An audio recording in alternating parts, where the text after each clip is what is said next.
En el Frente Amplio, varios sectores se van posicionando de cara a un año de definiciones electorales y también programáticas.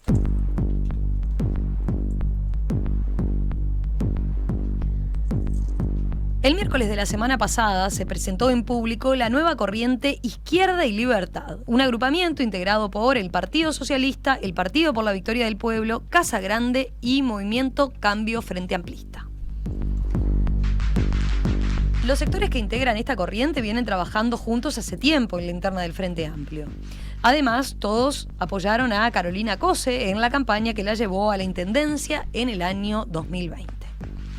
De hecho, la propia intendenta, que hasta ahora no ha confirmado su precandidatura a la presidencia, se hizo presente en el acto de lanzamiento. Por ahora, la prioridad de este grupo no son las definiciones electorales, sino la discusión programática. De hecho, en un documento fundacional, los sectores ya incluyen algunas de sus prioridades de cara a la definición del programa de gobierno del Frente Amplio. Allí se maneja, entre otros puntos, la idea de impulsar una reforma constitucional y una reforma de las Fuerzas Armadas, que incluye la reducción drástica del ejército. Vamos a conversar acerca de esta nueva corriente que surge en el Frente Amplio. Estamos para eso en línea con el secretario general del Partido Socialista, el diputado Gonzalo Sibila. Diputado Sibila, ¿qué tal? Buen día, ¿cómo le va? Un gusto saludarlo. Hola Romina, un gusto conversar contigo. Muchas gracias por la invitación. Una primera consideración. A ver, los sectores que conforman esta alianza en los hechos vienen actuando juntos en la interna del Frente desde hace tiempo, ¿verdad? Tienen como varios antecedentes últimamente. Yo mencionaba uno allí, lo que fue la unión que tuvieron fueron parte de los grupos, junto con el Partido Comunista, que impulsaron a Carolina Cose como candidata a la Intendencia de Montevideo. También fueron los sectores que apoyaron su propia postulación para la presidencia del Frente Amplio, ¿verdad? En 2021, en diciembre de 2021. ¿Y qué más? ¿De qué forma vienen trabajando más en este último tiempo? Bueno, para ser bien precisos, Romina, compartimos en el caso de Casa Grande y Movimiento Cambio Frente Amplista, que es la lista 5005, y el Partido Socialista, un acuerdo de cara a las elecciones de 2019, a la elección nacional. Integramos juntos un sublema que se llamó Frente Futuro.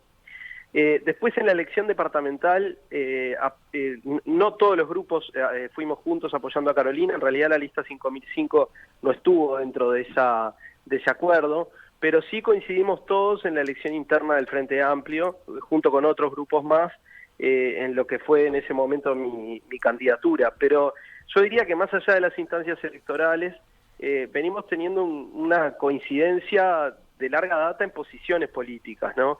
A veces se han expresado también en acuerdos electorales y otras veces no, pero, por ejemplo, en nuestra actuación parlamentaria de los últimos años es muy evidente, son muy evidentes las coincidencias con Casa Grande, cuando Casa Grande tenía representación parlamentaria, con el PVP en estos últimos años.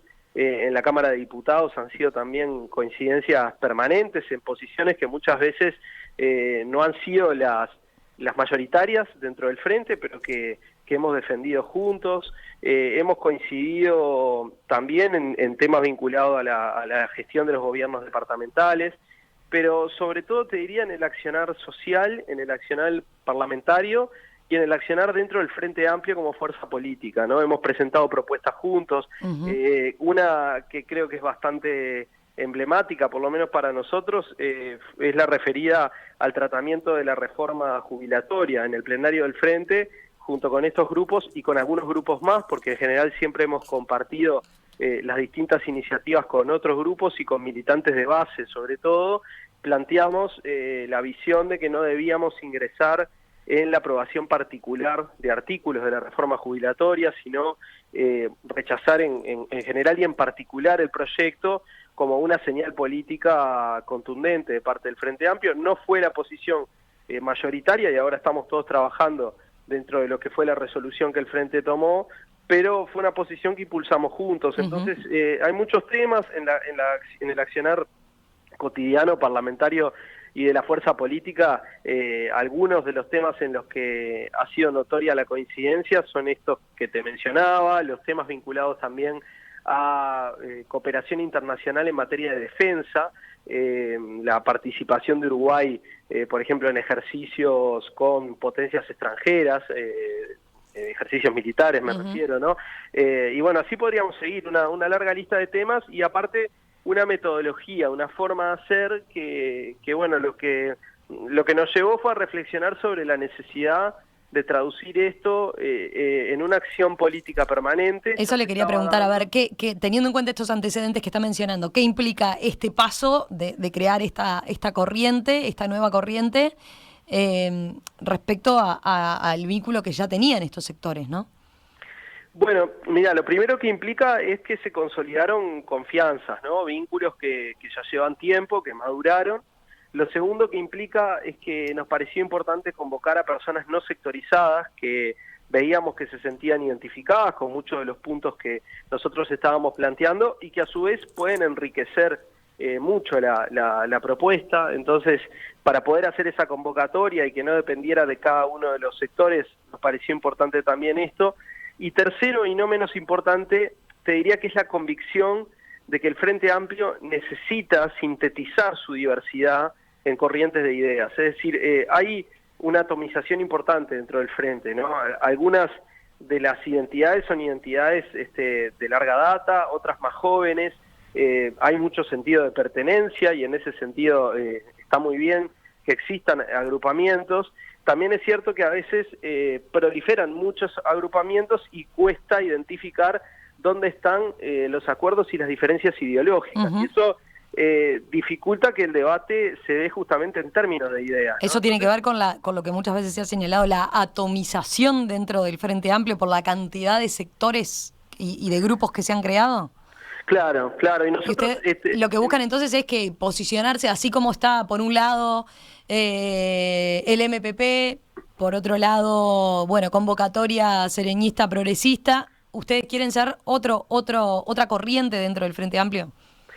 Sí, yo creo que lo somos por historia y por las ideas y los valores que nos identifican. O sea, uno mira la historia de la izquierda uruguaya y mira las grandes tradiciones y se encuentra una columna, digamos, más vinculada a la identidad comunista, otra más vinculada a la identidad liberal progresista, otra más vinculada a la identidad nacional popular.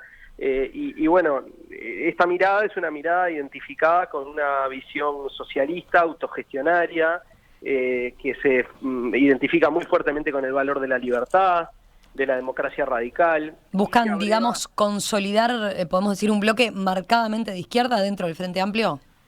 Somos de izquierda y somos de izquierda sin pretender que esa sea una atribución exclusivamente nuestra. Nosotros sabemos que hay muchos otros compañeros dentro del Frente que se definen así y tampoco nos parece que cómo uno se autodefina sea el centro de la cosa. Lo que queremos es caminar y en ese camino también hacer propuestas, planteos y acciones políticas que le aporten al Frente Amplio una mirada que lo lleve a disputar dentro de la sociedad uruguaya una visión del mundo, de la vida, que esté marcada por valores transformadores, ¿no? Nosotros queremos cambiar la realidad, queremos salirnos de los límites del posibilismo, no estamos solamente para administrar y queremos, bueno, aportar esa mirada al conjunto del Frente que tiene esa vocación y que siempre se nutrió de diversidad de corrientes y diversidad de ideas. Entonces, esto de sintetizar en corrientes no implica convertirse en un mismo partido o en un mismo sector,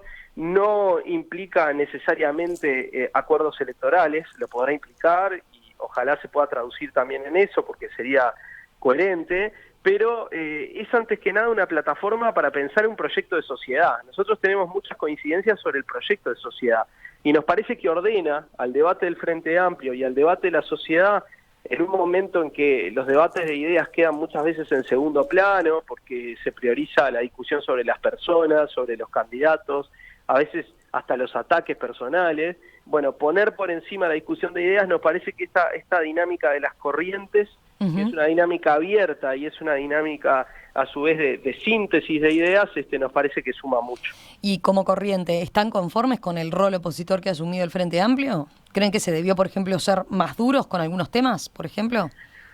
Nosotros creemos que lo más importante a la hora de debatir con el gobierno es debatir con el proyecto económico y social que el gobierno sustenta. Lo que yo te diría como punto característico de nuestra mirada es que para nosotros y nosotras no se trata de la discusión personal con actores del gobierno o la descalificación personal de tal o cual actor del gobierno, sino que se trata de una discusión de ideas profundas que ponga en debate un proyecto de país que está generando un daño tremendo a la sociedad uruguaya, un proyecto excluyente, un proyecto concentrador y un proyecto que además tomó la bandera de la libertad, y acá está uno de los nudos también de nuestro planteo. Tomó la bandera de la libertad de una manera muy distorsionada, ¿no? La libertad de unos pocos para, en definitiva, dejar por el camino a todos los demás, ¿no? Lo vimos en las consignas de la pandemia, pero después quedó. Nosotros creemos en la libertad de todos y todas, creemos en la vida digna, y en esa lucha por vida digna y por libertad creemos que tenemos que estar al lado de las organizaciones que luchan por esas cosas a nivel social, y que tenemos que tener una propuesta, un proyecto de país que tienda a la transformación de las estructuras y de las mentalidades para construir esa sociedad libre, ¿no? Que implica plena vigencia de los derechos humanos, acá y en cualquier parte del mundo, siempre que miremos la realidad sin doble rasero, y que implica una concepción de la libertad emancipatoria, colectiva. Ahí para que se entienda, a ver de qué estamos hablando, Sibila. Cuando usted señala dónde tiene que darse el debate, por ejemplo, ustedes han marcado una posición dentro del Frente donde han considerado, por ejemplo, que el Frente Amplio no debería ir a negociar, ¿no?, en instancias con el gobierno. Usted dice el debate tiene que darse con las organizaciones sociales, con los movimientos sociales. ¿Estoy bien en la descripción que estoy haciendo? A ver, nosotros estamos obviamente de acuerdo con dialogar en todos lados. El diálogo no es un problema, el diálogo siempre puede ser una posibilidad, pero sin desdibujar las líneas, ¿no? ¿Las líneas de qué? Las líneas de contradicción entre proyectos totalmente diferentes de país. Entonces, no hemos adoptado una posición general de decir no se habla, no se negocia, no se dialoga. Simplemente hay tipos de diálogo, de negociación o de interacción que no nos parecen adecuados y otros que sí, y bueno, y así lo hemos planteado a la interna del Frente. Lo que decía de las organizaciones sociales tiene que ver con desde dónde construimos capacidades para resistir esta política y también para generar un proyecto nuevo, ¿no? Escuchando mucho y construyendo desde la base de la sociedad una visión alternativa. Ustedes reivindican el debate programático sobre lo electoral, ¿no?, que daba señalado al pasar. Entienden que el Frente Amplio ahora debe discutir para qué quiere volver al gobierno. ¿Por qué están en tiempos diferentes, digamos, con respecto a otros sectores que sí ya están pensando en candidaturas concretamente?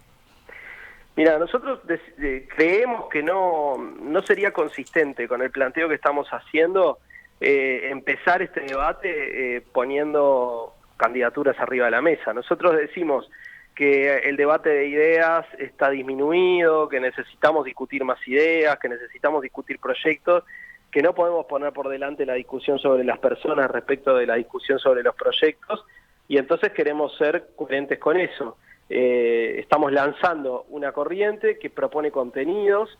Allí en ese documento que vos mencionabas hay una fundamentación larga de carácter histórico, ideológico, filosófico, te diría, de lo que somos, y además hay 11 banderas para un proyecto de país, y nuestra idea es generar asambleas, espacios abiertos de diálogo para construir propuestas de cara a las instancias donde se van a definir el programa del Frente, y además para circular en la sociedad, debatir incluso más allá de los programas, ¿no? Pensando en el mediano y en el largo plazo histórico. Pero son excluyentes las discusiones programáticas y las de candidaturas. ¿Por qué no pueden ir en paralelo, digamos? No, eso es lo que te iba a decir, que tampoco es establecer una contradicción donde no la hay. Sí, tratar de madurar una propuesta, y en función de eso que maduremos, que no va a estar completo, que no va a estar acabado, poder definir también qué persona o qué personas representan mejor esas ideas que nosotros queremos impulsar. pero hoy nos parece importante darle densidad al debate de ideas, ¿no? Y en un momento en que en el Uruguay cae el salario y caen las jubilaciones a la vez que crece la economía, en un momento donde seguimos teniendo ollas populares a la vez que hay gente ganando muchísimo dinero producto de las exportaciones de algunos bienes que producen en el país, en ese país tan desigual, en ese país tan violento, en ese país donde todos los días nos enteramos de nuevas situaciones de presencia y dominio del narcotráfico en los barrios, en ese país donde hay un sinsentido también muy grande en mucha gente. Bueno, nos parece que poner por delante la discusión de qué proyecto de sociedad queremos es clave para que la política también sea sentida cada vez por más gente como un instrumento para transformar la realidad y no como una cuestión para dirimir quién va a ser el candidato a qué, que es algo importante, pero que debe depender de algo mayor, más sustantivo, ¿no? ¿A usted le preocupa la discusión que se está dando en el Frente Amplio en torno a este tema o los posicionamientos en las precandidaturas? A nosotros lo que nos parece es que es algo que sucede, que siempre ha sucedido y que no está fuera de la perspectiva esperable, digamos, que suceda. Lo que sí tenemos la intención de darle mayor densidad a la discusión de ideas. No lo podemos hacer solos, sabemos que no somos los únicos que estamos interesados en eso, en realidad todos y todas dentro del Frente manifestamos esta intención, pero queremos hacer un gesto concreto, una acción concreta para tratar de cambiar la pisada en ese sentido y de que aparezca más el debate de ideas, el proyecto de país y en función de eso las candidaturas. La preocupación te diría que más que por el Frente Amplio y cómo discute el Frente Amplio, que obviamente nos importa porque es nuestra fuerza política y desde ahí queremos contribuir, es por cómo se dan las dinámicas políticas en el país, ¿no? Y también por la desafección de la política de un montón de gente. Hay mucha gente que no quiere saber de nada con la política, ¿no? Uh-huh. Y se siente muy lejos porque seguramente siente que sus intereses, su vida cotidiana, tiene poco que ver con eso que se está discutiendo ahí. Y bueno, nosotros queremos apelar a la política hecha desde la gente, a la política de la dignidad, a la política de la gente común, ¿no? Y bueno, eso implica volver a conectar con ideas que den respuesta a los problemas de la gente común, a los problemas que tenemos los uruguayos, a los problemas de trabajo, de salario, a los problemas de la necesidad de generar otro modelo productivo, con la base puesta también en la dignidad de los trabajadores, en su solidaridad, en la construcción de autogestión, de economía social, a los problemas de la vivienda y del hábitat. Si le parece, hacemos una breve pausa y enseguida hablamos de este documento que contempla varias de esas cosas que está mencionando, ¿no? Este documento que plantearon desde Corriente Izquierda y Libertad, este nuevo agrupamiento que reúne a sectores del Frente Amplio y que busca eso, destacar el debate programático. Enseguida continuamos en la entrevista central con el diputado Gonzalo Sibila, secretario general del Partido Socialista y uno de los que lidera justamente esta nueva Corriente Izquierda y Libertad dentro del Frente Amplio. Varios sectores del Frente Amplio están calentando motores para la definición del programa de gobierno y la campaña electoral. El miércoles pasado, por ejemplo, se presentó la Corriente Izquierda y Libertad, un agrupamiento que reúne a sectores que apoyaron a Carolina Cose en la campaña que la llevó a la Intendencia en el año 2020.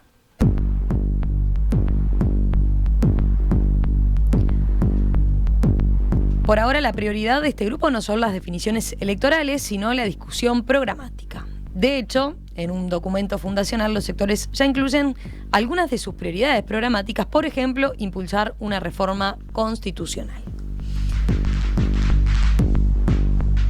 De eso estamos conversando en nuestra entrevista central hoy con el diputado Gonzalo Sibila, secretario general del Partido Socialista y representante de uno de los agrupamientos de los partidos, de los sectores que integran esta nueva corriente. La verdad que recordemos también la conforma, bueno, además del Partido Socialista, el Partido por la Victoria del Pueblo, Casa Grande y la lista 5005, Movimiento Cambio Frente Amplista.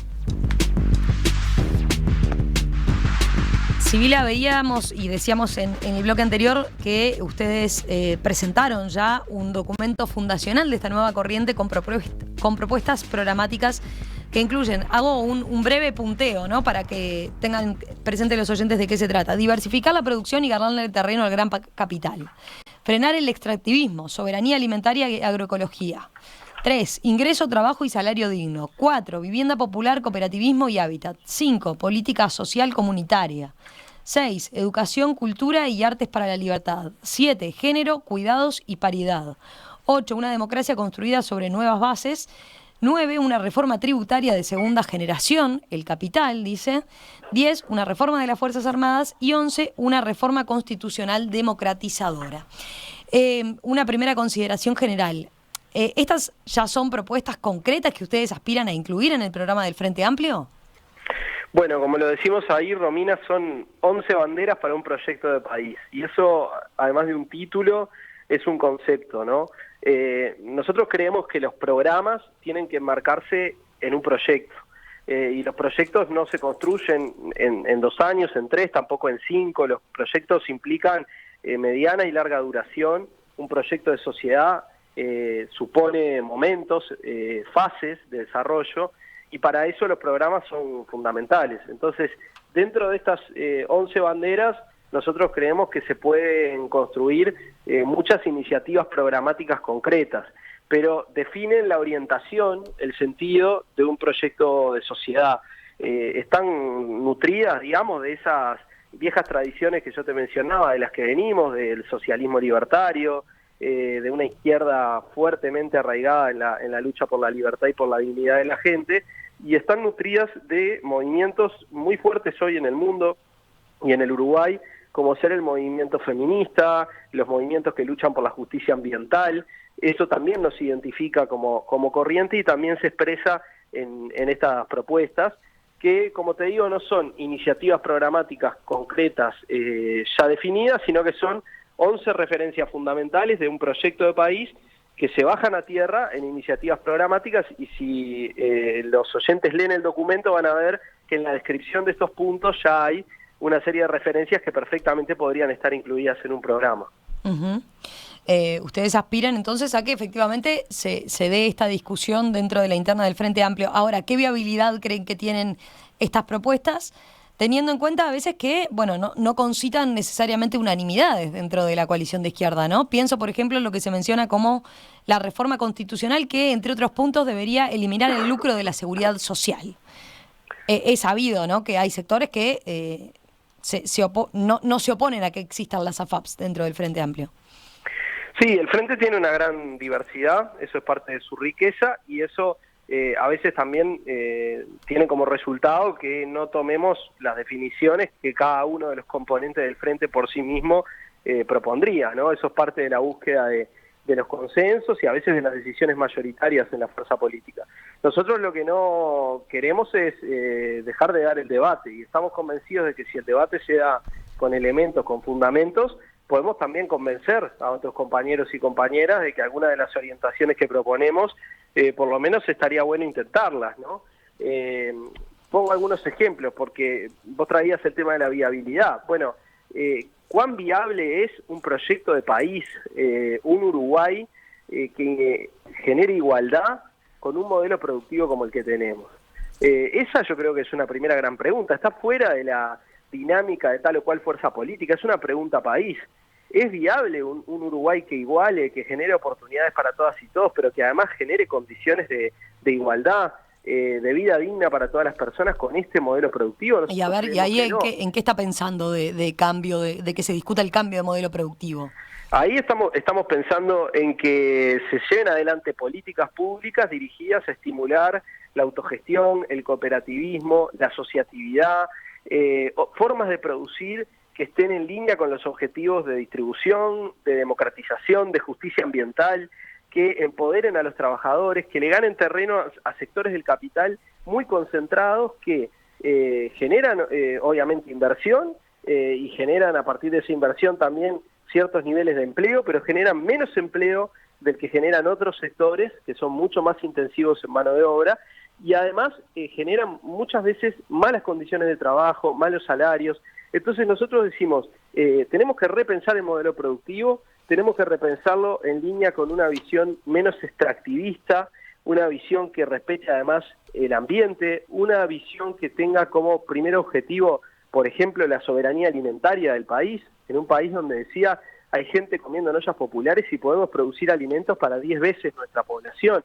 Esto implica programación democrática de la economía. Esto implica un Estado que genere políticas públicas para promover sectores autogestionarios de trabajadores que puedan producir de otra manera, para promover actividades económicas que vayan en línea con estos objetivos y para desarrollar el propio Estado también a través de las empresas públicas y de otras iniciativas, actividades que estén alineadas con estos objetivos económicos y sociales. Pero además se necesita redistribuir la riqueza que se genera. Y para eso una reforma tributaria de segunda generación, decimos, también es fundamental. ¿Qué es esto? ¿Qué implicaría eso? Ahí va. Uno de los puntos es una reforma tributaria de segunda generación y apuntan ahí a el gran capital. Pero que explique en qué consistiría o de qué tipo de cambios están pensando a la hora de encarar una reforma tributaria. Y nosotros decimos que si no tocamos grandes fortunas que existen en el Uruguay, pensar en una distribución efectiva de la riqueza es imposible. Y cuando decimos tocar grandes fortunas, hablamos, por ejemplo, de generar cambios en el impuesto al patrimonio, de manera de gravar de forma más justa la riqueza acumulada, las herencias elevadas, que ha sido un tema estudiado en el mundo y acá también en el Uruguay, un impuesto a la renta empresarial que sea progresivo, y que de esa manera permita captar también las rentas extraordinarias que se generan a veces, por ejemplo, por la suba de los precios de los productos de exportación. Es decir, medidas tendientes a que los sectores que realmente ganan mucho, tienen mucho, acumulan mucho, puedan aportar más.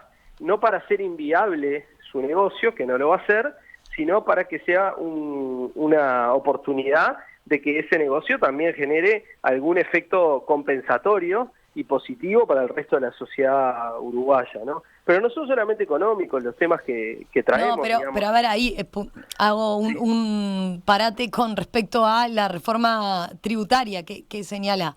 Siempre es un tema delicado, ¿no? En una campaña electoral, plantear una discusión sobre reforma tributaria.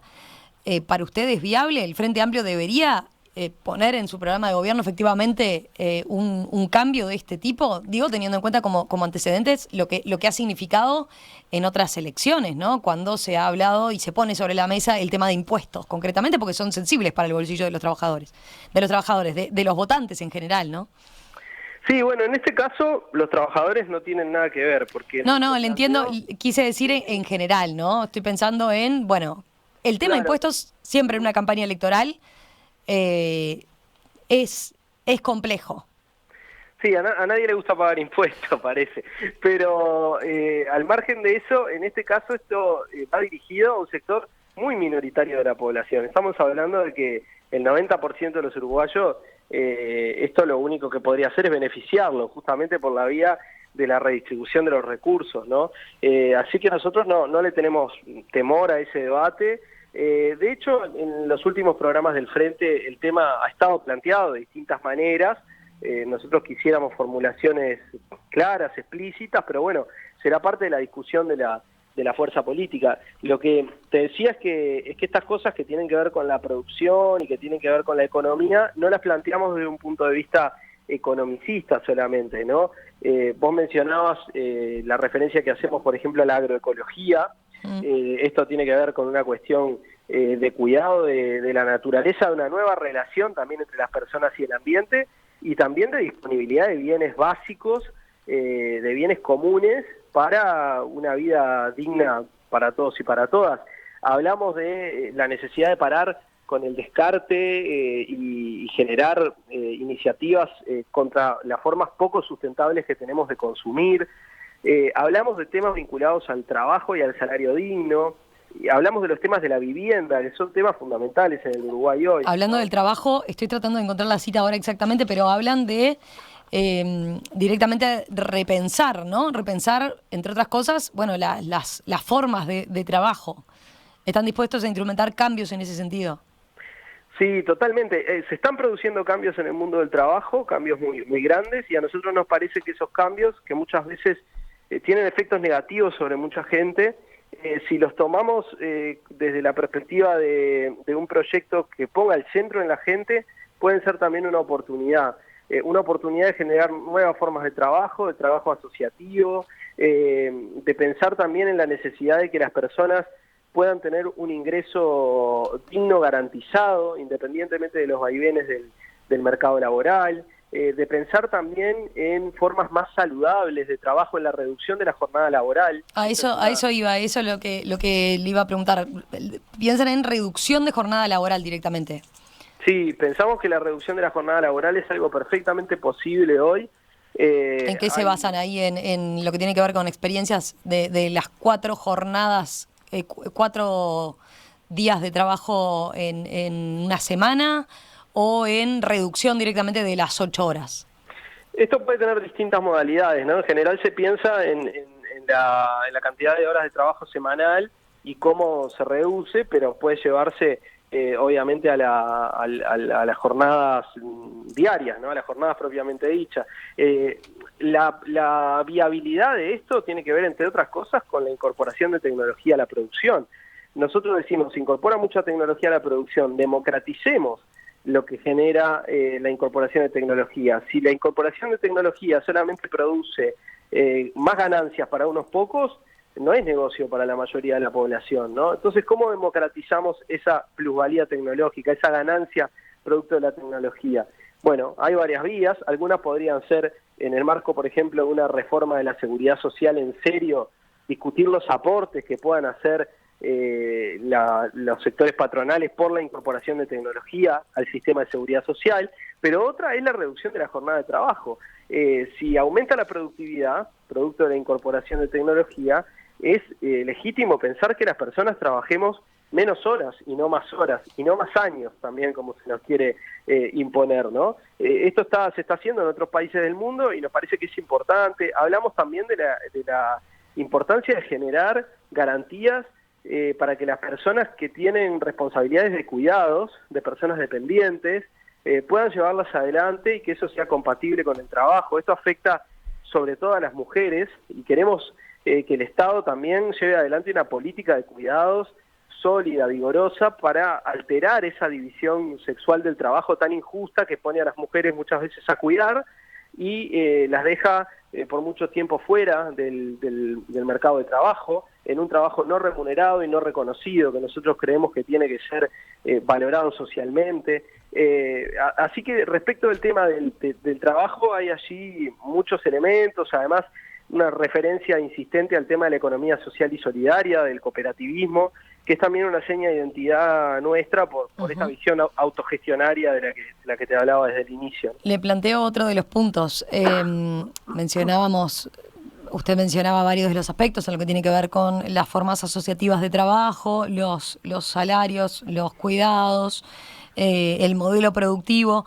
Está lo de la reforma constitucional que señalamos que, bueno, entre otros puntos tiene lo de la eliminación del lucro a la seguridad social, y también plantean una reforma democratizadora de las Fuerzas Armadas que incluye la reducción drástica del ejército sin afectar puestos de trabajo y redistribuyendo funcionarios a actividades civiles. ¿Puede profundizar allí en a qué apuntan directamente? Sí, Romina. Bueno, esto procede un poco de la elaboración que cada uno de los agrupamientos que conformamos esta corriente y también de las personas independientes hemos venido haciendo. Ustedes recordarán, por ejemplo, el Partido Socialista en su último congreso tomó una definición clara sobre este punto, muy similar a lo que está escrito ahí, y hay varias cuestiones que las van a ver reflejadas porque tanto el Partido Socialista como los otros partidos y las personas que se incorporan también a esta construcción coincidimos en algunos ejes fundamentales. Este de la democratización de las Fuerzas Armadas es clave para la democracia uruguaya. Nosotros hablamos de repensar la formación de las Fuerzas Armadas, una formación que tiene que desterrar totalmente los vestigios de la doctrina de la seguridad nacional. Se hizo mucho en esa materia en los gobiernos del Frente, pero hay que hacer mucho más. Esa formación tiene que ser una formación cabalmente democrática, que piense en el respeto integral de la dignidad humana, de los derechos humanos, de la democracia. Pensamos en revisar las líneas de cooperación internacional en materia de política de defensa.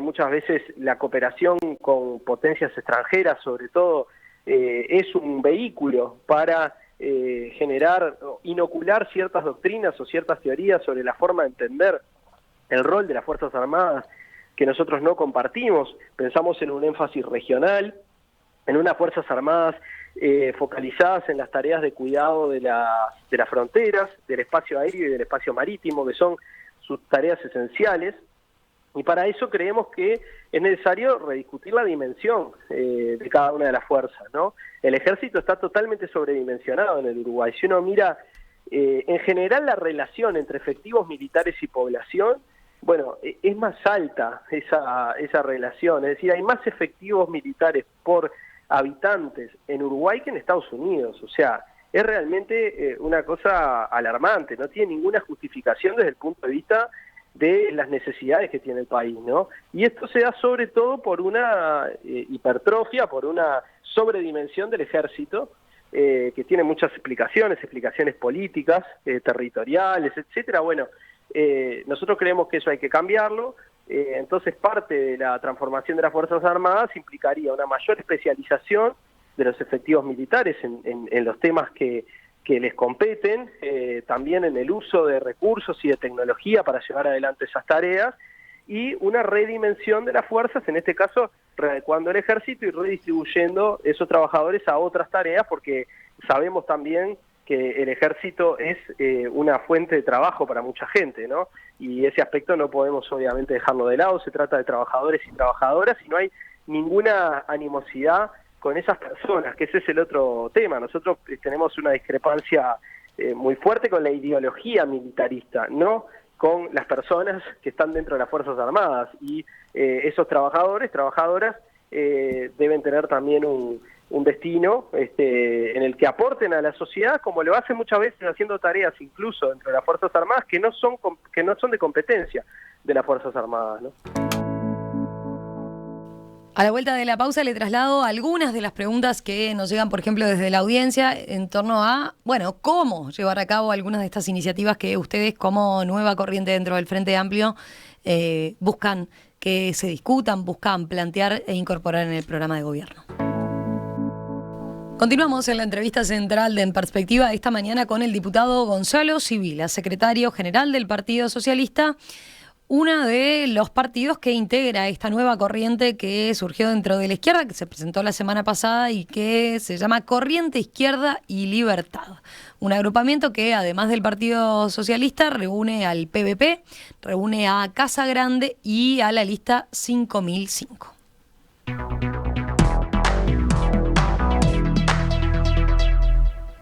Sibila, le leo algunos mensajes de los oyentes. A ver, María José dice: parece una nube de palabras políticamente correctas. Me parece bien que explique cómo van a ser. Después Silvia plantea: el Frente Amplio estuvo 15 años en el gobierno, se fue hace 3 años. ¿Cuánto tiempo necesitarían para realizar todos esos cambios? Hay varios en ese sentido, tomé los de ellos porque son como los más gráficos. ¿Qué responde usted? Bueno, a ver, en general las críticas o cuestionamientos que recibimos con este tipo de propuestas van un poco por ahí, y me parece que es interesante pensar el por qué, ¿no? Por un lado, la pregunta sobre la concreción de las cosas. Yo creo que la sociedad reclama, los ciudadanos, las ciudadanas reclaman que las cosas se concreten, que no queden solamente en ideas abstractas. Y eso yo creo que está muy bien. No, obviamente implica muchas decisiones desde el punto de vista político, y esas decisiones no se pueden tomar al momento de proponer las ideas, sino que se tienen que tomar cuando corresponda tomarlas, es decir, cuando estemos en condiciones de llevar adelante un programa de este tipo. El Frente Amplio se propuso cosas muy importantes cuando asumió el gobierno en el 2005, y muchas de esas cosas las hizo, las concretó. Es decir, no es imposible concretar iniciativas de este tipo, lo que se necesita es voluntad política, y para eso primero hay que discutir lo que se quiere hacer. La otra crítica es una crítica que tiene que ver con los antecedentes del Frente Amplio, ¿no? Bueno, 15 años y esto no se hizo o aquello no se hizo, y nosotros decimos sí, hay cosas que no se hicieron. Nosotros creemos en el Frente Amplio, por eso estamos discutiendo dentro del Frente Amplio. Entendemos que haya gente que no crea en el Frente Amplio y que diga, bueno, no me interesa la discusión sobre propuestas en el Frente Amplio, porque el Frente Amplio no va a hacer nada de lo que yo pienso que debería hacer, o porque no comparto sus ideas, o porque no comparto su accionar. Desde nuestro punto de vista, el Frente Amplio hizo muchas cosas buenas en sus 15 años de gobierno, transformó muchas realidades, muchas de esas cosas se están desandando en estos años, y también se equivocó, cometió errores, nos equivocamos, cometimos errores y hubo cosas que no hicimos. Por otra parte, hay problemas estructurales del Uruguay que vienen de décadas, que todavía tenemos que resolver. Por eso a veces cuando se dice también, bueno, muchas de estas cosas se vienen diciendo desde hace décadas, son viejas. Bueno, no, hay problemas que son viejos, hay problemas que son estructurales que son viejos, pero hay muchas ideas nuevas, ideas que tienen que ver, por ejemplo, como te decía, con las luchas feministas en el estado actual de las luchas feministas, que están moviendo la sociedad, revolucionándola, con las luchas ecologistas, con las luchas de los jóvenes, de las jóvenes, de los estudiantes. Hay mucha cosa nueva para darle luz a problemas viejos en muchos casos, porque son problemas estructurales de larga data. Nosotros lo que decimos es, y esto es una respuesta a los oyentes que preguntan sobre los antecedentes, no se trata de repetir recetas de hace 10, 15 o 50 años. No queremos repetir el progresismo de los 15 años anteriores. Ya lo vivimos, tuvo muchos resultados positivos, también hacemos una autocrítica de cosas en las que no pudimos ir lo suficientemente a fondo por falta de voluntad política o por circunstancias de la realidad. Lo que queremos es construir una propuesta nueva para un proyecto de sociedad, y eso requiere pensar, discutir, poner sobre la mesa las ideas y buscar la forma de concretarlas en la medida en que tengamos instrumentos para eso, que implica también el apoyo de la ciudadanía para llevar adelante estas ideas. Eso le iba a... Mire, a propósito de eso tengo, por ejemplo, un mensaje de Julio que dice: ¿qué busca el Partido Socialista al consolidar una alianza con grupos que lo llevaron a una de sus peores elecciones desde su fundación? Y continúa diciendo: a la luz de los resultados electorales de los grupos de esta alianza, ¿creen que la sociedad uruguaya respalda la radicalidad que expresan y ese proyecto? ¿Creen que hay espacio para que la izquierda crezca a partir de este tipo de propuestas? Bueno, primero que los resultados electorales del Partido Socialista no dependen de los grupos con los que se alían. Los resultados electorales del Partido Socialista dependen del propio Partido Socialista y dependen de la voluntad de la ciudadanía, ¿no? Los resultados electorales del Partido Socialista no fueron los peores de su historia, como se dice por ahí, tampoco fueron los mejores, y el partido venía y viene, podemos decir, desde hace mucho tiempo en un proceso donde tuvo un crecimiento electoral muy grande en el año 99, sobre todo, venía ya del 95, y después una caída sostenida. Nosotros creemos que el replanteo de la línea política del partido, en función de algo que entendemos conecta con su identidad, con su historia, es muy importante, y que también puede volver a vincularnos con sectores de la ciudadanía que por ahí no identificaban muy bien cuál era la propuesta del Partido Socialista. Pero nuestro principal desvelo es poner arriba de la mesa las ideas que creemos que son justas. Obviamente que con esas ideas queremos convencer, queremos llegar a más, sabemos que estos son propuestas y caminos de largo aliento, que no son cosas fáciles de lograr, y sabemos también que está instalado, y se ha instalado mucho en el debate político, una suerte de realismo cínico, ¿no? Que es, bueno, pero no se puede solo hasta acá, tratemos de decir lo menos posible, un discurso que lo que hace es acotar el debate democrático, achica mucho el debate democrático. Desde nuestro punto de vista es un discurso conformista, y obviamente que romper con eso es algo difícil, ¿no? Y hay que hacerlo sin soberbia, escuchando mucho, tratando de replantearse, reformularse las ideas, pero sin ceder al conformismo o al conservadurismo, porque si no, nuestra razón de ser como organización socialista dejaría de estar presente, ¿no? Diputado Gonzalo Sibila, del Partido Socialista Frente Amplio, gracias por estos minutos esta mañana aquí en Perspectiva. Volvemos a conversar en cualquier momento. Muchas gracias a vos, Romina, siempre un gusto conversar. Que pase bien. Chao.